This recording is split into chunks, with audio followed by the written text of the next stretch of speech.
নির্বাচন হলো জনগণের ইমানের পরীক্ষা। একটি রাজনৈতিক দল যাদের নামের শেষে ইসলাম আছে, তারা জনগণকে ভুল বোঝাবার চেষ্টা করছে।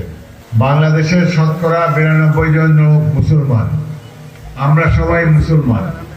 আমি প্রার্থী হিসাবে আমিও মুসলমান, বাবা মা পরিবার মুসলিম পরিবারে জন্মগ্রহণ করেছি। ইসলাম ধর্মের মূল স্তম্ভ হলো 5টি: রোজা, নামাজ, হজ, যাকাত, কালেমা। প্রত্যেকটির প্রতি আমি এবং আমার দল অনুগত।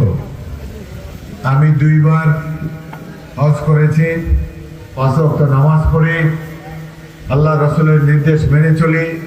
আমাদেরকে এই ইসলামী নামক রাজনৈতিক দলগুলোর মুসলমান বানাবার চেষ্টা করার দরকার নেই। বিএনপি শহীদ রাষ্ট্রপতি জিয়াউর রহমানের দল। সব মশার বিরুদ্ধে সুরক্ষা দিতে এলো বসুন্ধরা এক্সট্রিম অ্যারোসল। মশার বিরুদ্ধে এক্সট্রিম সুরক্ষা। এই দল জনগণের ভোটে 4 বার দেশ পরিচালনার দায়িত্ব পেয়েছে।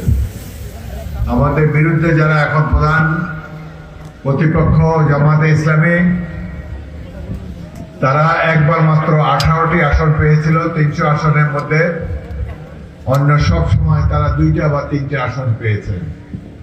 এই দেশের জনগণ এদেরকে পছন্দ করে না। 1947 সালে ব্রিটিশরা চলে যাওয়ার আগে ভারতকে 2 ভাগে ভাগ করে ধর্মভিত্তিক। মুসলমানরা সবাই চেয়েছিল পাকিস্তান নিজস্ব আবাসভূমি হিসাবে, কিন্তু সেই সময় জামাতে ইসলামী পাকিস্তানের বিরোধিতা করেছে।